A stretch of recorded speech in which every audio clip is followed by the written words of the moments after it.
especially good to be here with the love of my life for 27 years. Your First Lady, Alicia Shapiro, is in the house.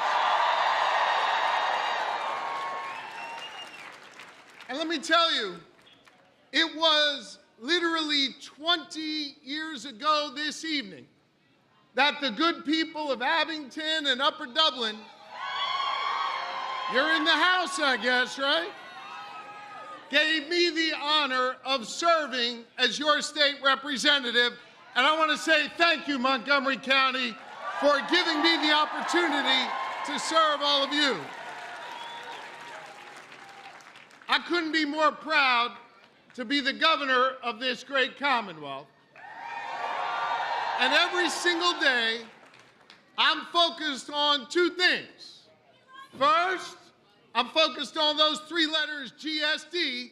We try and get shit done for the good people of Pennsylvania.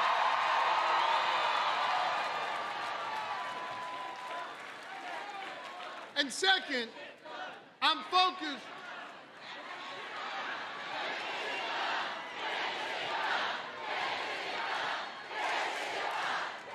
Oh boy. For all the kids out there, earmuffs, okay? So it's about GSD, and it's about every single day in Pennsylvania fighting for real freedom. And as we reach the final 3 days of this campaign for president, it sure seems to me that it's coming down to those two things. Who's going to get stuff done for you? Who's on your side?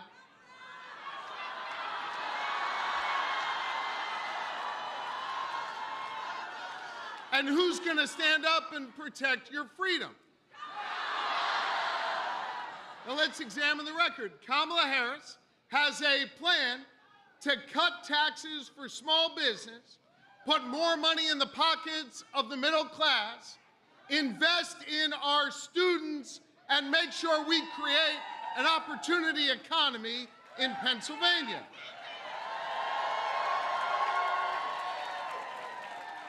At the same time, Kamala Harris is focused on protecting your fundamental freedoms. And on that, you couldn't have a clearer difference. Now listen, I know the folks on the other side, they love to talk a good game about freedom, right? But what talk is cheap, because what they're selling isn't freedom at all. Hear me on this. It's not freedom to tell our children what books they're allowed to read. That's not freedom. It's not freedom to tell women what they're allowed to do with their bodies. That's not freedom. And it sure as hell isn't freedom to say you can go vote, but he's going to pick the winner. That's not freedom, Pennsylvania. The thing is, we know what real freedom is all about, and Kamala Harris is standing up for real freedom here in this Commonwealth and across the country. We know that real freedom is investing in a place like Norristown Area School District so all God's children get a quality education. We know that real freedom means working a 40-hour work week as a member of a union in Pennsylvania. We know that real freedom means having health care for you and your family so you can live a healthy life. Real freedom is the ability to live your life on your own terms, marry who you love, and be yourself. That's real freedom. And real freedom is living a life of dignity where in your golden years you can live in the community you want and be proud of the legacy you've left. That is real freedom, and that is what Kamala Harris is fighting for. So this election, Pennsylvania, It's about who's on your side and prepared to get stuff done for you. And it's about who's protecting your freedom. But it's also about something I think maybe a little deeper than just some policy or some position. This is a question of what kind of person, the character of a leader that we want in this nation. You know, Lori and I are blessed with 4 amazing children. And for those of you here with children or grandchildren, you know that as parents and grandparents and guardians and caretakers, we just want our kids to grow up to be good people, right? And while I realize we may worship different gods or we may come from different communities, we all share the same teaching to just simply love thy neighbor, right?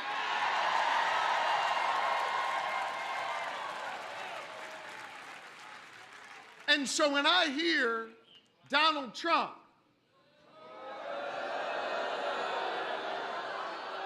putting down our fellow Americans, attacking people because of how they worship, attacking people because of what they look like, or standing by when one of his surrogates attacks our fellow Pennsylvanians like the 500,000 Puerto Ricans who live here in this community, including right here in Norristown.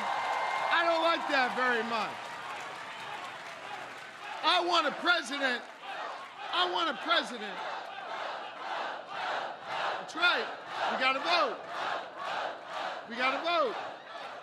I want a president who wants to lift all of us up, no matter what you look like, where you come from, who you love or who you pray to. I want a president like Kamala Harris who's going to be for all of us. We should, at the very least, hold the next commander-in-chief to the same standards we set for our children. I want a decent, an honorable, a caring public servant. I want Kamala Harris to be our next president.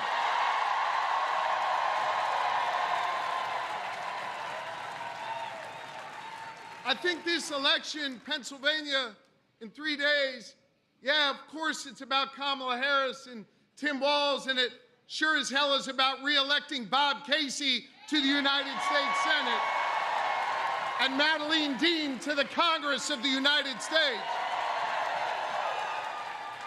But in many ways, I think this election is really a reflection on all of us, on who we are, on what kind of country we want to build, on what our values are, and what we hold dear. And Pennsylvania, you've got a unique role in deciding that fundamental question, not just who the next president of the United States will be, but on what the values of our nation are. Pennsylvania, I don't have to tell you this, it actually may be the only thing Kamala Harris and Donald Trump agree on. Whoever wins Pennsylvania is likely to be the next president of the United States. Yep. So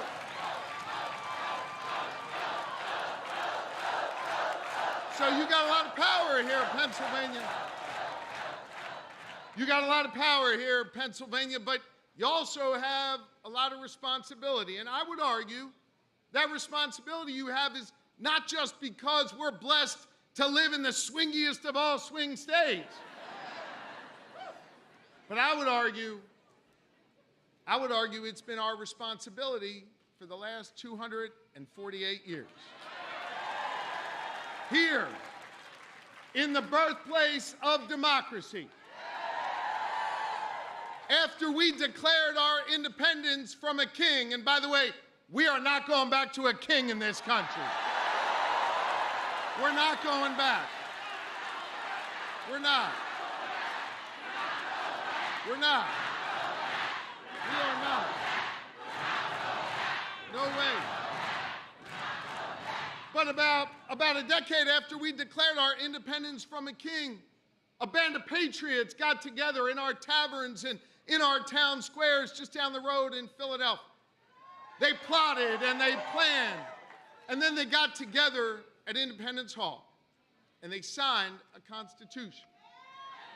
That Constitution was far from perfect.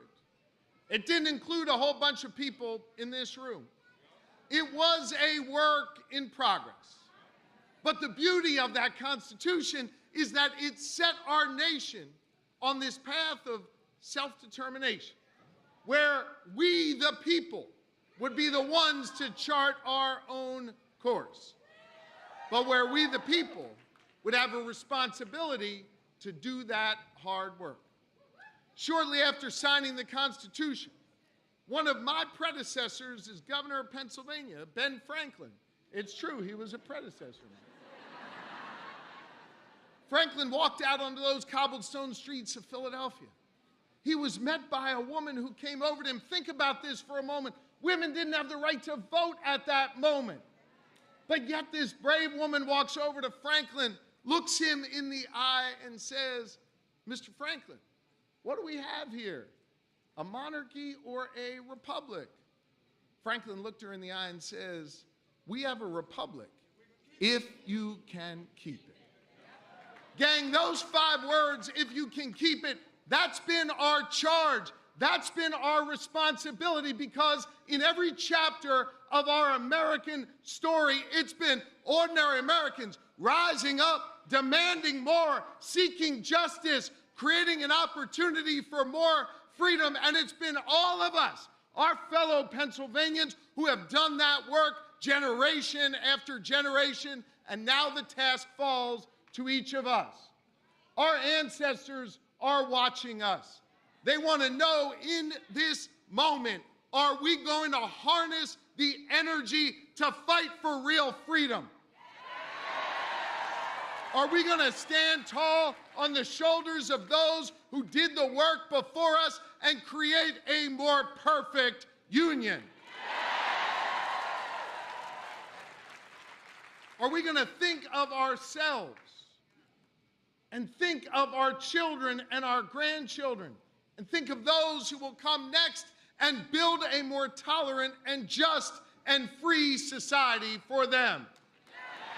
So Pennsylvania, I ask you, when you take your pen to go vote and you fill in that circle, and you better damn well stay in the lines when you fill out that circle, I ask that you think about that pen, not just as a vote for Kamala Harris or Bob Casey. I ask that you think about that pen as your effort to write this next chapter in our American story. An American story where we will grow more free. An American story where we will be more just. An American story where we will respect all of our fellow Pennsylvanians. And an American story that will make history when we elect Kamala Harris the next president of the United States. Thank you, Pennsylvania. Let's get to work. Thank you. Thank you.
fantastic. I am so grateful to be here. I'm so excited to be here with you tonight.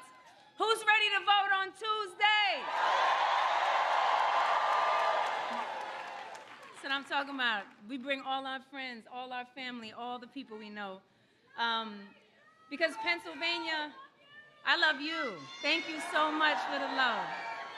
Thank you. I believe that our vote is a precious gift. It's a gift of love that we give to each other.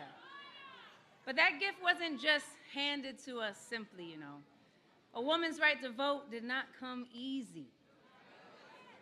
Suffragists organized for 70 years before the 19th Amendment was passed. By Congress, by the way, so we have to vote up and down the ballot.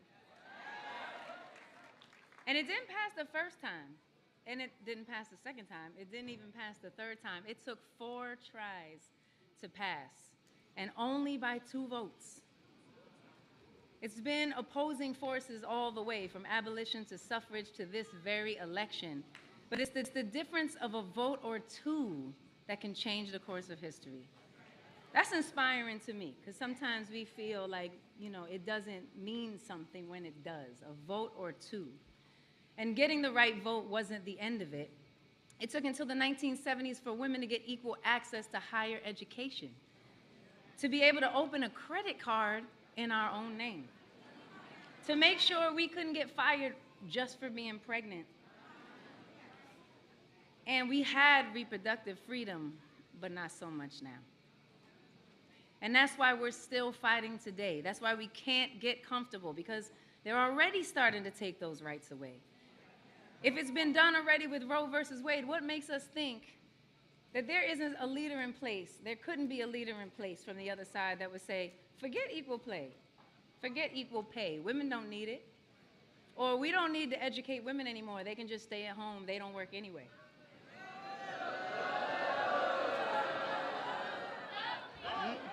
No. Right. Right. And this is not some dystopian Netflix show that I'm talking about.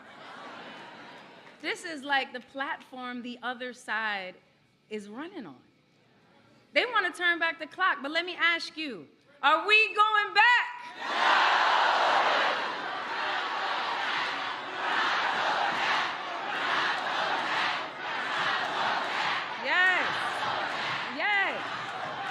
They're trying to take us back. They're trying to take our safety away. They're trying to take our dignity away. They even are trying to take our right to vote. It's on the table.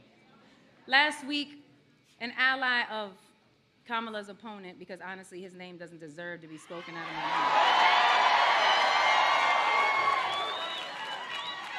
mouth. One of these Project 2025 people put out a video, and you know what he said? He said, when we said we wanted male-only voting, we meant M-A-L-E. And then he said the 19th might have to go. That's what he said. He said that, then he said, oh, it's just a joke. But it's not a joke, because it ain't funny. And I have yet to laugh at any one of these things these jokers say. I see too many people trying to disenfranchise us, especially the votes of marginalized people. But you know what that tells me? That tells me that every vote does matter. And if you're still not sure, I want to remind you that your vote is equal to everyone else's. Your vote counts just as much as any of these other billionaires. In fact, it matters more because there's more of us.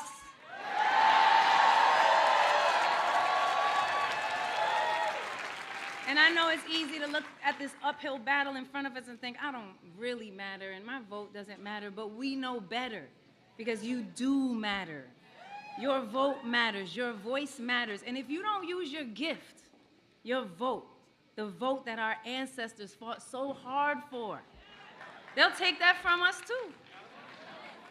If you let apathy, dismay, disinterest, or disinformation keep you away from the voting booth, you're giving your power away. And as Kamala says, your voice is your power. This Tuesday, I'll be using my voice and my power, like I said, to vote up and down the ballot. Let's not forget that, on behalf of women everywhere.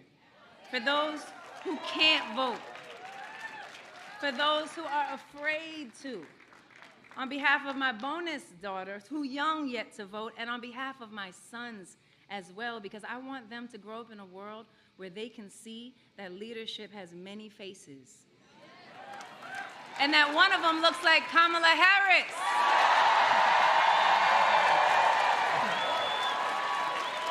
It's crazy, yeah.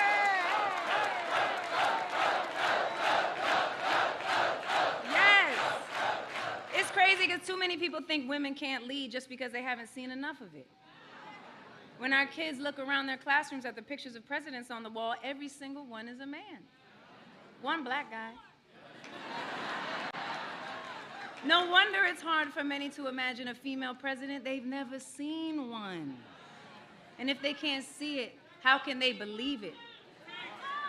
If you don't vote for her or you don't vote at all, you're voting for the chaos and the hate. You're voting for a cruel tomorrow for immigrants, people of color, women, girls, our children, and our planet. Let's give Kamala, that's right, we're not going back. Let's give Kamala the power to make the change we want to see, especially by voting up and down the ballot so she can have the team and support that she needs to make the changes we need to see. Yes. We are a beautiful melting pot of dreamers and pioneers, and we believe every life has equal value. We want peace in our world and a healthy planet and a just society. And Kamala and Tim Walz assures me that this is what she believes and will work hard to fulfill. So Pennsylvania, you are so important, perhaps the most important. So this Tuesday, use your voice, use your vote to make Kamala Harris our next president. Let's do this!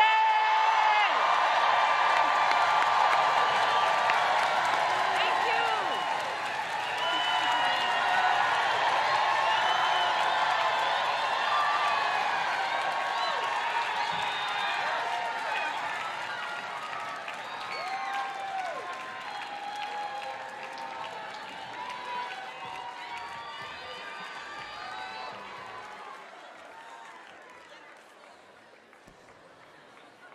And now I welcome Adam Moffat to the stage.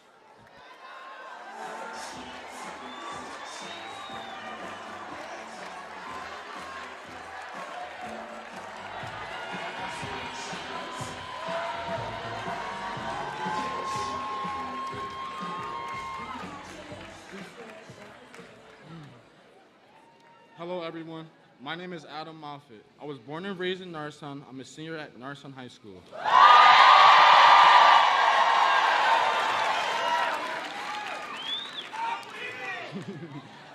And on Tuesday, I will proudly be casting my first ever vote for Vice President Kamala Harris.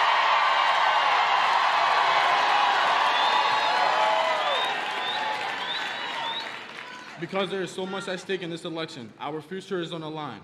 And we need a president who cares about families like mine. Someone who will fight for people like me and for my brother and sister.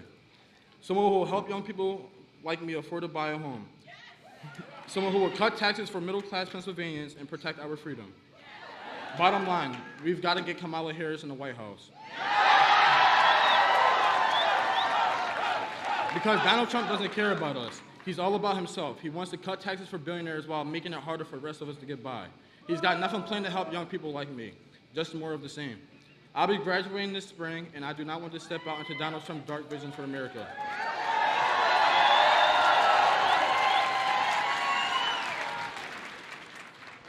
I want to step into a country led by Kamala Harris, a real leader who will turn the page on Trump and fight for us. It's go time. And as someone recently told us, it's all on us to do something to make this happen. And I am so honored to turn this over to her, the one and only First Lady, Michelle Obama.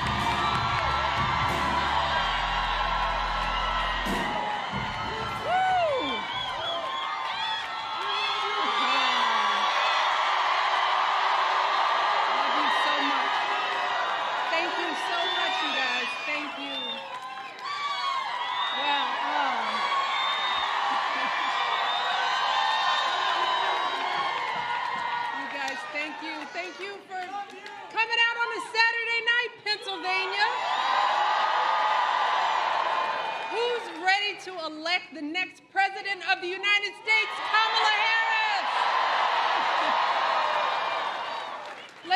Let me start by thanking Adam, first-time voter, for that wonderful introduction. And of course, let's give it up for my dear, dear friend, the brilliant and talented Alicia Keys. Such a wise soul, my little sister. I also want to thank so many of our elected officials for being here. Of course, your governor, Josh Shapiro, and your First Lady, Lori Shapiro, Congresswoman Madeline Dean, Speaker Joanna McClinton, and Montgomery County Commissioner Jamila Winder. But most of all, again, I want to thank all of you for joining me on a Saturday night. I love you all too. I love you all, and it feels so good to be together, doesn't it? Oh, it feels so good to see how strong and how hopeful and how organized we are, right? And when I think about the energy we've seen over these past few months from Kamala and Doug and Tim and Gwen Walz, the big rallies, the big smiles, the optimism, I can't help but think back to another campaign back when my husband was running for this office. Back then, and we did, and we can do it again.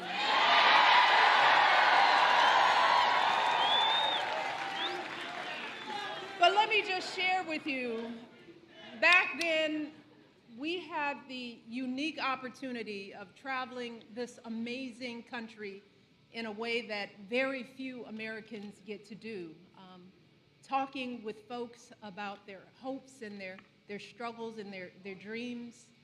We visited coffee shops and VFW halls and family farms, meeting with folks one-on-one in their living rooms, taking our girls, they were so little, to all these county fairs in the RV, eating a little too much ice cream and fried things on sticks. And as you know, as the time went on, the stages got a little bigger, the lights a little brighter, and somehow, some way, our little family ended up in the White House.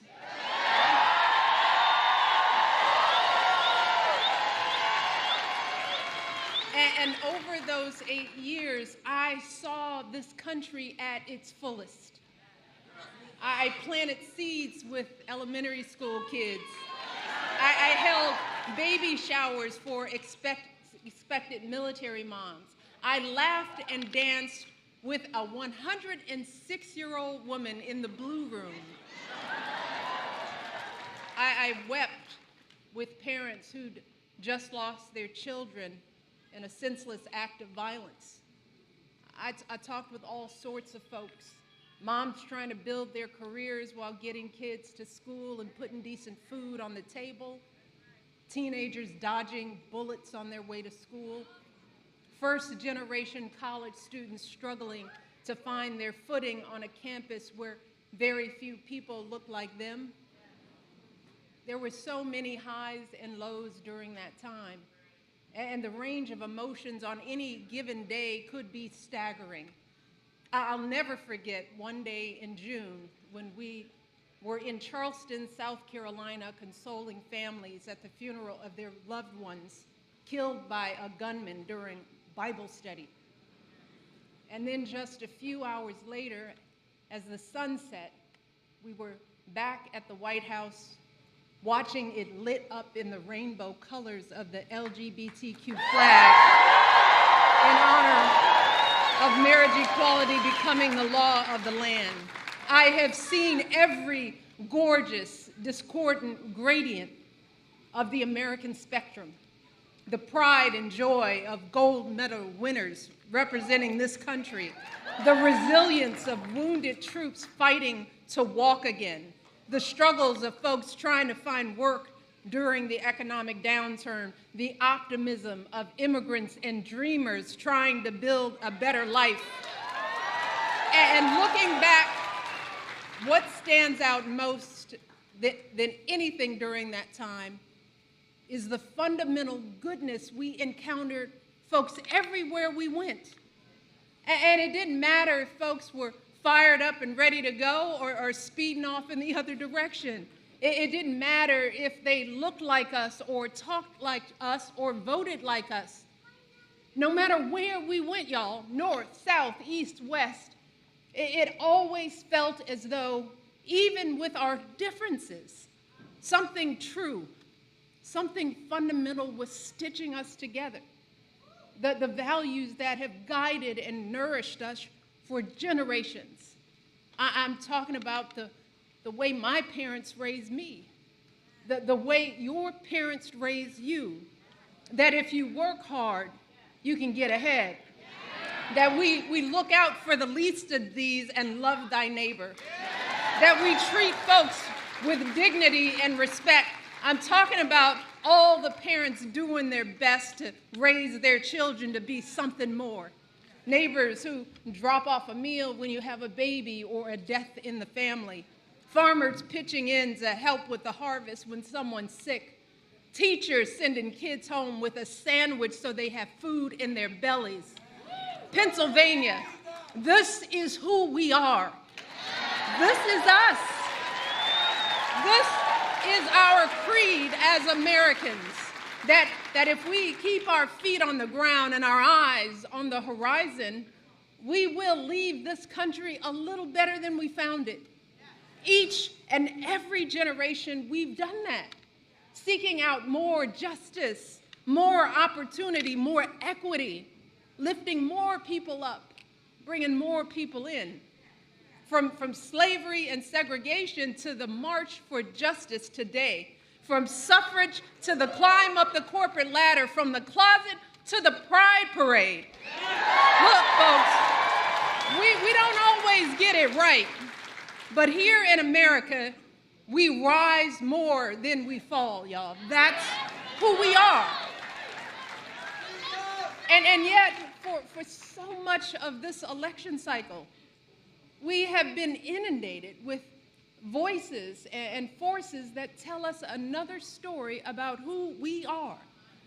The folks telling us that things may not be as they appear, that we should be suspicious of our neighbors, that military service and sacrifice is for suckers, that there's an enemy from within. See, we've had this noise buzzing in our ears for over a decade now. But at least for me, y'all, it's still not normal. It is still unsettling every time I hear someone say that the hope and pride that I feel for the country I love is misplaced, that down is up and right is wrong. My God, it's bewildering. It is dangerous. It is shameful. Now, of course, we've been battling for the soul of our democracy for a very long time. And the tactics to tear it apart are not new. Sadly, they have become more insidious, more cunning, led by a more skilled con man who is more brazen and bombastic. But this, too, is part of the great experiment that we call democracy. Can people who strongly disagree still find common ground? And throughout our nation's history, we haven't always been able to answer that question with a resounding yes. We have had our fair share of dark moments, some lasting for decades, stretches of time that have been hard and scary. But for anyone who's ever endeavored to build or do something hard or scary, erecting a skyscraper, scaling a mountain, even a child building a sandcastle, you learn very quickly that it's a lot easier to destroy than to build up. See, you can spend a lifetime carefully, painstakingly constructing something brick by brick, but it takes only one big wave, one strong gust of wind, and all your efforts can be swept away in an instant. That's what's at stake in this election. In this country, real change, true progress is hard to achieve, and it does take generations. It has taken years and years of sweat and blood and focus and strategy to make incremental forward movement in this country. But the wrong outcome can throw so much of that progress away. That's true in politics and in life. But that's why we lean on a higher power. That's why we lean on each other. Because every day we work and we work and we work with the full knowledge that at any moment it could all vanish. See, destruction is swift and merciless. Maybe it's a hurricane that rips through the coastline. Maybe it's a virus that steals our loved ones and leaves us isolated and alone. Maybe it's technology that multiplies our rage and magnifies our differences. Or maybe it's a small man trying to make himself feel big by pouring gasoline on other people's genuine pain and anger and fear. There are a lot of folks hurting out there. A lot of folks feeling invisible, ignored, and justifiably frustrated with what's happening in their lives or in the world around them. And so many of these political issues can feel irrelevant to your day-to-day existence, at least until they directly impact your life. When it's your family trying to keep up with the rising cost of groceries, when it's you who can't see a path to owning your own home, when it's your kids whose school isn't keeping up or the board is banning their books, when it's your family at risk in a conflict overseas or stopped at the border, when it's your son or daughter is the one whose life choices are limited because of who they love. The anger and despair hits especially hard. But during those dark and difficult times, y'all, we need leaders who will connect with people's pain and address the systemic issues at their root, not leaders who stoke our fears and focus our fury on one another. See, because once you open up that gasoline can, once you wink at hate and make it normal to call somebody a bimbo or low IQ or human scum, look, you cannot control how fast and how far that fire of hate will spread. All of a sudden, someone feels emboldened to say that our fellow citizens in Puerto Rico come from an island of garbage. All of a sudden, folks are saying a political opponent is the Antichrist. All of a sudden, folks are marching with torches, ramming cars through crowds of peaceful protesters, marching on our nation's capital to overturn a free and fair election. Look, y'all, as I said, destruction is swift and it is merciless, and no one knows where it will stop. See, one day it's coming for folks you never met. Maybe it's immigrants or black people or trans community. Then it's coming for a neighbor, a friend, a family member who's Puerto Rican or Jewish or Palestinian. But then it's coming for you. Pennsylvania, this election is about many things, but one of the most important is reclaiming the mantle of who belongs in this nation.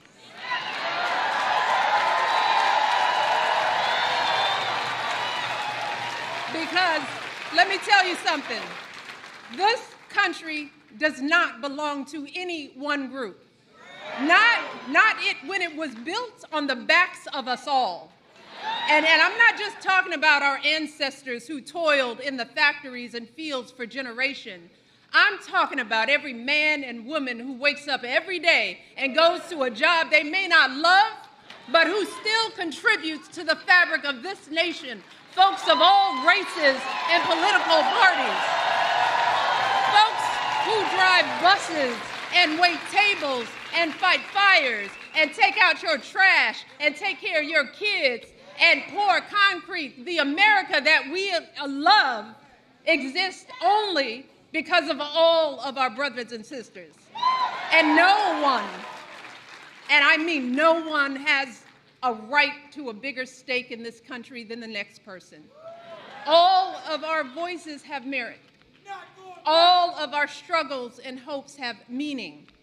And anyone who is trying to change that story, y'all, anyone who tells us that American excellence is the product of only a chosen few, or that this country will improve only if we cast more folks aside, let me tell you, I promise you, they are trying to erase the truth of what's always made this country great.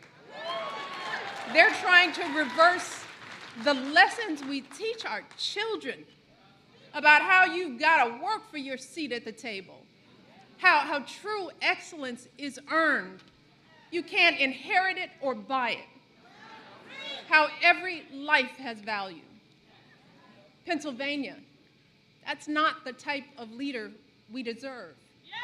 We have to choose leaders who embody the values we seek to pass on to our children. There is no way that we can tell our kids that anything is possible, that we should be open and accepting of every voice and perspective, and then give them a leader who contradicts all of those lessons we've taught them. All of our children are precious, and they deserve better role models. They deserve to grow up in a country that embraces them, no matter who they are or where they come from. Our children deserve to live in a world that nurtures their God-given promise and inspires them to be better humans. So we cannot forget that the words our leaders utter have real impact on them. Those words can build them up, or they can tear them down. And if we keep exposing our children to hatred and ugliness, we risk eroding their sense of humanity. We risk breaking their spirits. We risk extinguishing their hope for the future. If this election goes the wrong way, this backward vision of America being spewed by Kamala's opponent, it will infect all of our lives, no matter how old we are. We're not going back. I pray to God. I pray to God.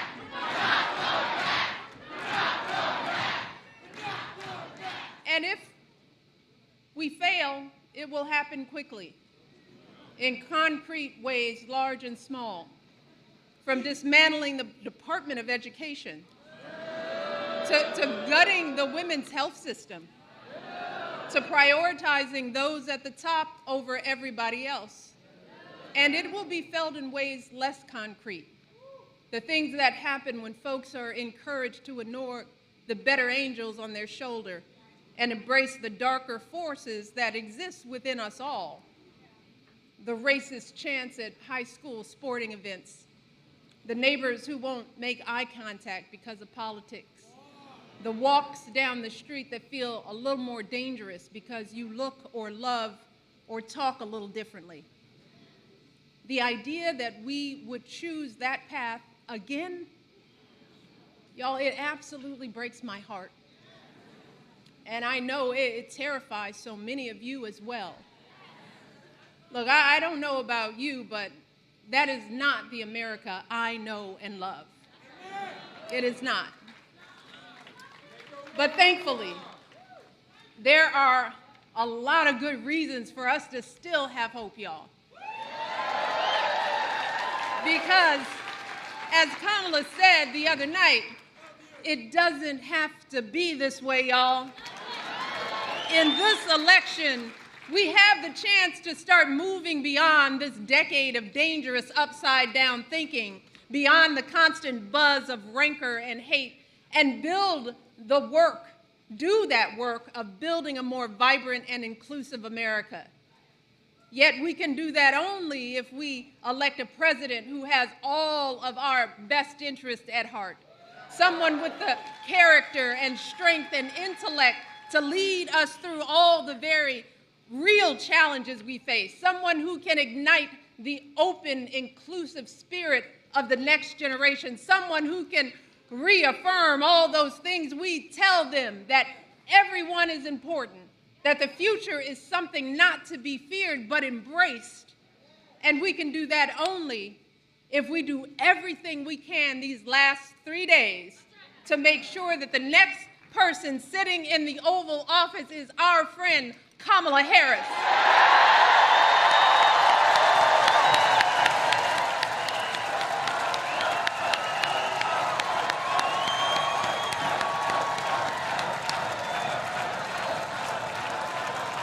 We can do this.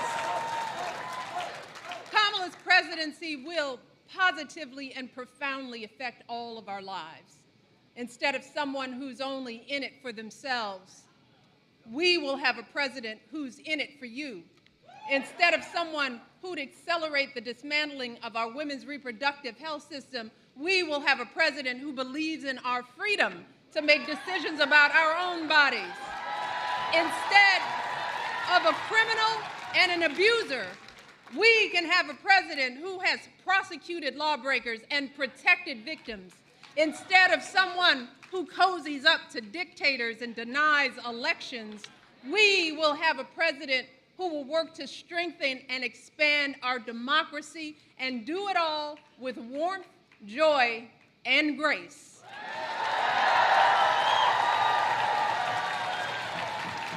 And the most profound and irreversible impacts of a Kamala Harris presidency will be felt by our children and grandchildren.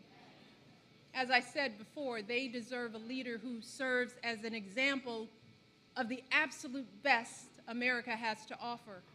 They deserve someone they can respect and emulate, someone who will teach them compassion, empathy, and accountability, someone who doesn't make themselves feel big by making others feel small, someone who invites them in to experience all the beauty and possibility of this country. Pennsylvania, our children deserve to grow up with the extraordinary leadership of Kamala Harris. On every measure, ability to do the job, life experience, moral behavior, Kamala emphatically shows us that she is the president this country needs right now. Because in this moment, with so many folks hurting, with so much going on in this country and in this world, we need a president with the spine and the heart to help us all regain some steadiness. Someone who gives us the chance to wipe away the grime that has been spewed all over us, to look again with clear eyes and see the good, decent, big-hearted America we've always known. Pennsylvania, that is our hope, and that is our duty.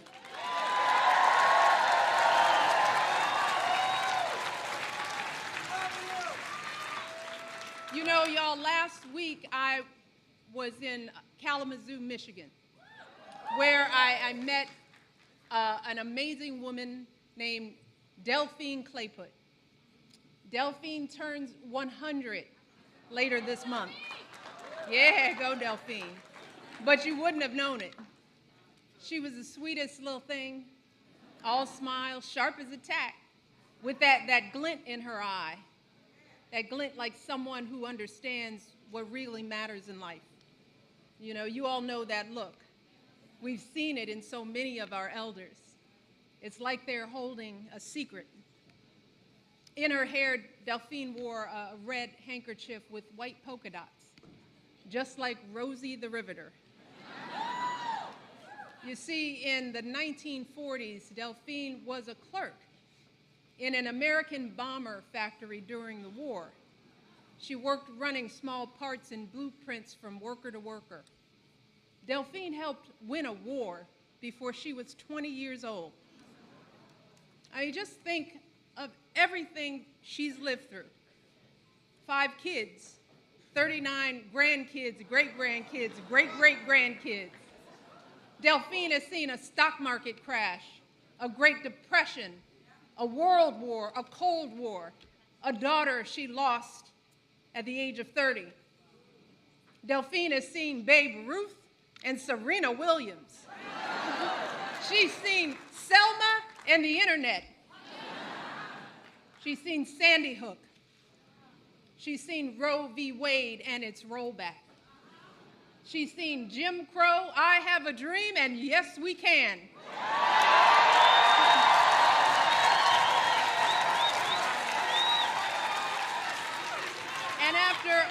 And after all of that, when she thinks about this country, she sees the same thing I do, the same thing you do.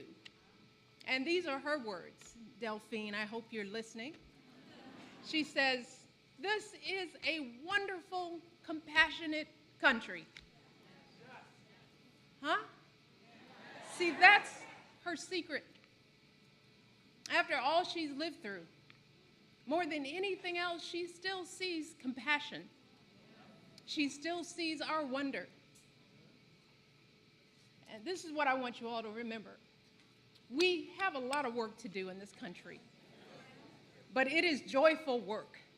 It is purposeful work.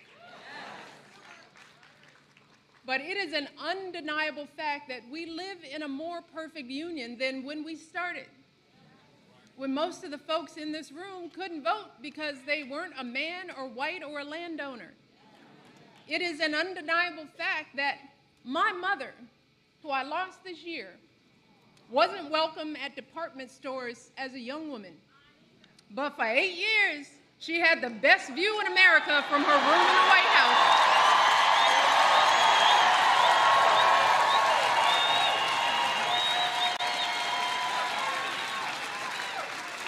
America, it is an undeniable fact that my mother's journey, that Delphine's journey, that all of our journeys were possible only because of people who fought for it and bled for it and protested for it and, yes, voted for it. That's how it works in this country. We've got to vote. We got to vote.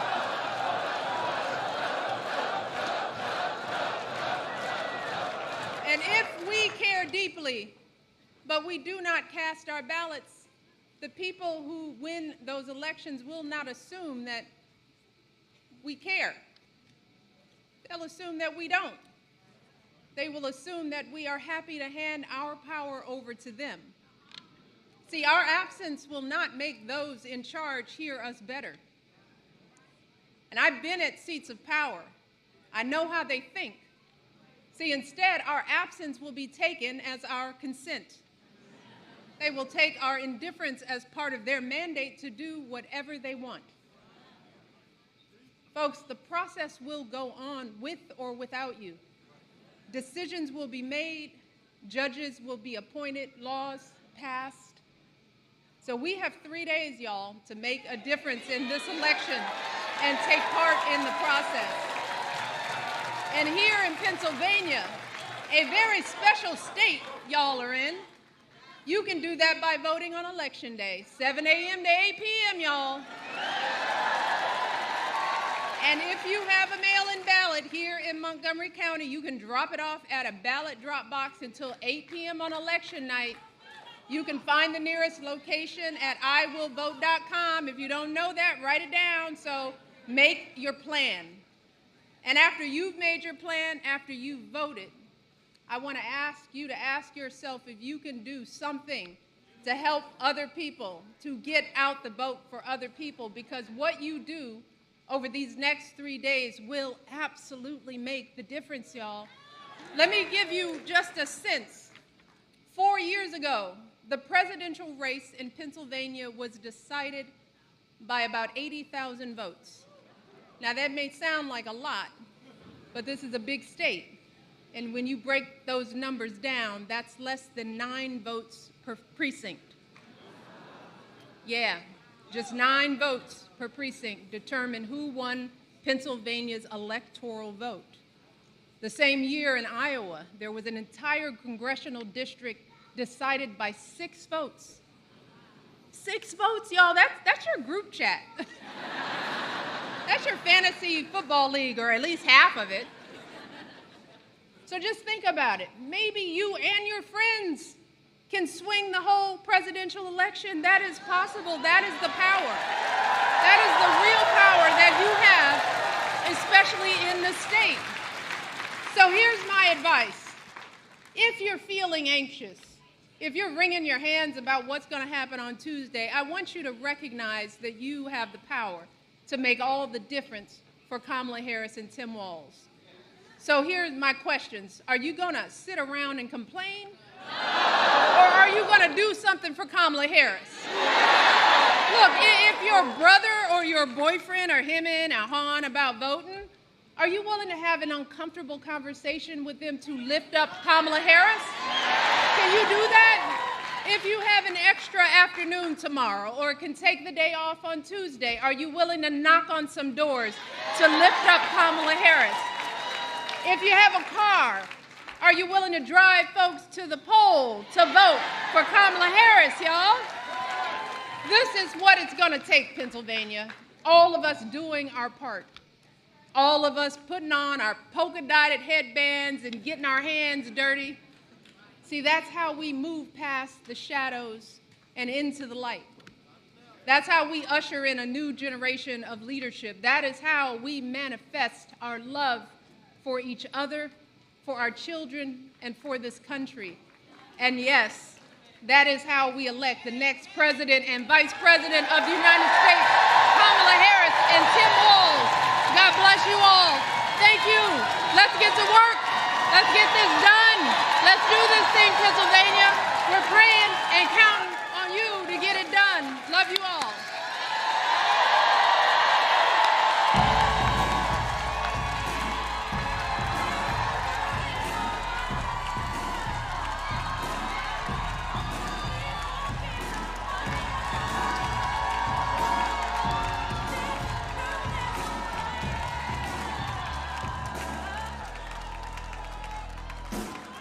Looks like a girl